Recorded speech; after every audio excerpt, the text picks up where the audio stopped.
Bismillahirrahmanirrahim. Assalamualaikum warahmatullahi wabarakatuh.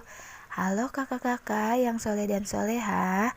Bagaimana kabarnya hari ini? Mudah-mudahan selalu sehat dan semangat ya. Hari ini waktunya kita belajar tematik, masih di tema bumiku dengan subtema perbedaan waktu dan pengaruhnya. Dan hari ini kita akan belajar di pembelajaran yang ketiga dan keempat.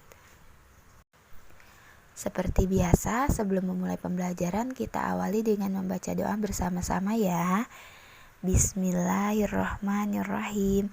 Rabbi zidna ilman warzuqna fahman birahmatika ya arhamar rahimin. Amin. Di pertemuan hari ini kita akan belajar tentang negara tetangga Indonesia. Salah satunya yaitu negara Singapura. Singapura ini merupakan negara maju yang terletak di Asia Tenggara. Nah, walaupun memiliki luas wilayah yang kecil, namun negara Singapura memegang peranan penting dalam perdagangan dan keuangan internasional. Singapura juga menjadi salah satu negara terkaya di dunia karena memiliki pendapatan per kapita yang sangat tinggi.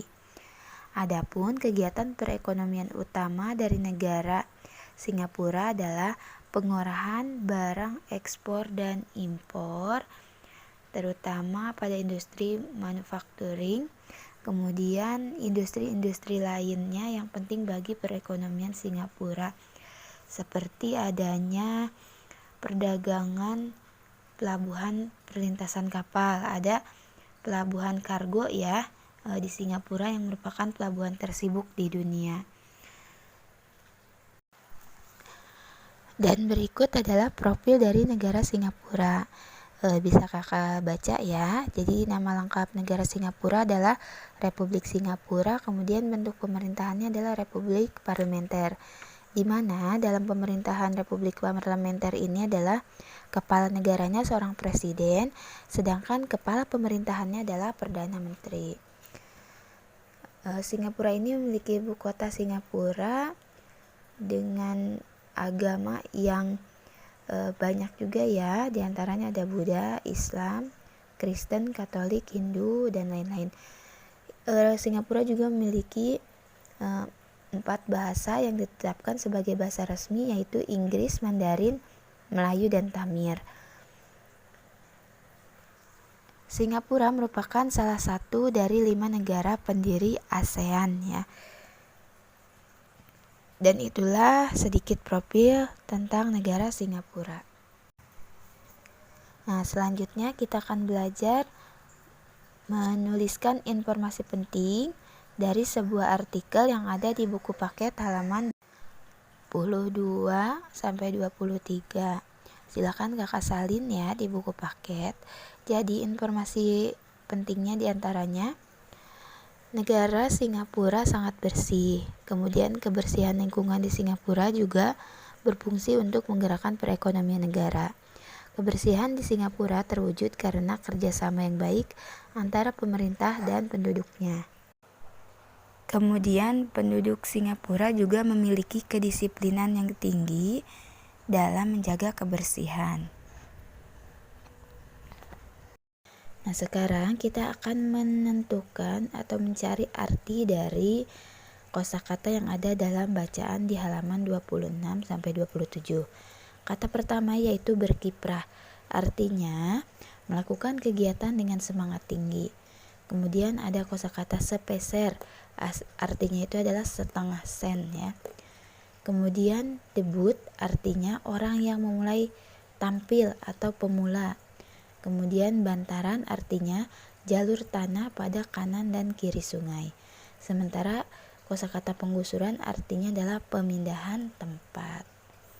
Nah, silakan kakak salin di buku paket halaman 28 ya. Nah, setelah tadi kita mendapatkan informasi mengenai negara Singapura, ada satu lagi negara tetangga Indonesia yaitu Malaysia. Nah, wilayah Malaysia ini terbagi menjadi 2, yaitu Malaysia bagian barat yang terletak di Semenanjung Malaka dan Malaysia bagian timur yang terletak di bagian utara Pulau Kalimantan.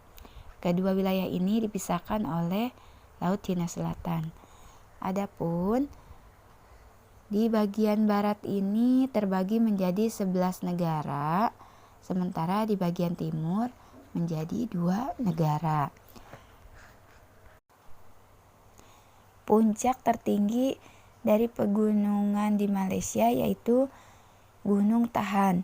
Kemudian ada juga Gunung Kinabalu yang merupakan puncak tertinggi di wilayah Malaysia bagian timur.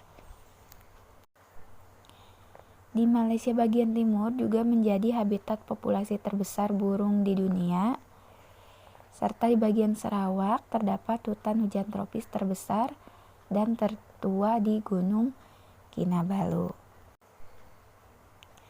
Dan berikut profil dari negara Malaysia ya. Jadi kakak bisa baca sendiri bahwa Malaysia itu adalah ibu kotanya Kuala Lumpur dan bentuk pemerintahannya kerajaan federal. Sementara bahasa dari Malaysia itu yaitu Melayu. Nah, itulah sekilas profil dari negara Malaysia. Nah, sebagaimana kita telah pelajari di pembelajaran sebelumnya bahwa Indonesia, Singapura, dan Malaysia ini termasuk negara ASEAN. Nah, ASEAN ini merupakan organisasi kerjasama negara-negara di Asia Tenggara. Dan ASEAN ini memiliki semboyan Mitreka Satata yang berarti hormat menghormati antar bangsa.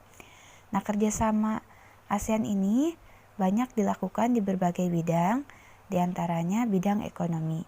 Adapun tujuan dari kerjasama ASEAN di bidang ekonomi yaitu diantaranya mempercepat pertumbuhan ekonomi, kemajuan sosial, dan perkembangan budaya di wilayah Asia Tenggara.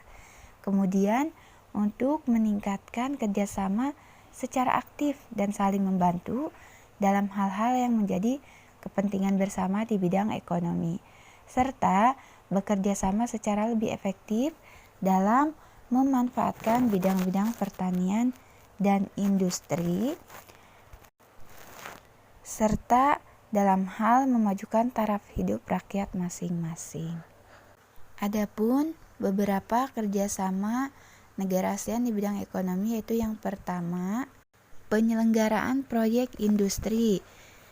Di antaranya diadakannya pabrik pupuk di Aceh, kemudian proyek vaksin di Singapura, serta pabrik tembaga di Filipina. Kemudian kerjasama yang kedua yaitu penyediaan cadangan pangan. Nah, di negara ASEAN yang terkenal menjadi lumbung padi itu adalah Thailand, Indonesia, dan Kamboja. Jadi negara lumbung padi ASEAN ini konsisten dalam penyediaan cadangan pangan bagi negara anggota ASEAN, khususnya bagi negara yang mengalami krisis pangan karena bencana. Kerjasama yang selanjutnya yaitu dibukanya pusat promosi ASEAN di Jepang yang meliputi sektor perdagangan, pariwisata, dan investasi. Tujuannya yaitu untuk melakukan peningkatan kegiatan ekspor dari negara-negara ASEAN ke Jepang serta meningkatkan jumlah investor Jepang bagi negara ASEAN. Dan kerjasama ASEAN di bidang ekonomi selanjutnya yaitu AFTA atau Kawasan Perdagangan Bebas ASEAN yang merupakan pengelolaan produksi-produksi lokal yang ada di seluruh negara ASEAN dan berguna untuk meningkatkan daya saing negara ASEAN dalam melakukan produksi untuk pasar dunia. Nah, itulah beberapa kerjasama ASEAN di bidang ekonomi. Demikianlah materi tematik hari ini dan tugasnya kakak cukup menyalin saja ya atau melengkapi di buku paket halaman 28 yaitu arti dari kosakata serta peta konsep, melengkapi peta konsep yang ada di halaman 35. Jadi cukup menyalin saja sesuai yang ada dalam video ini ya, dan tidak perlu dikirim japri ke ibu.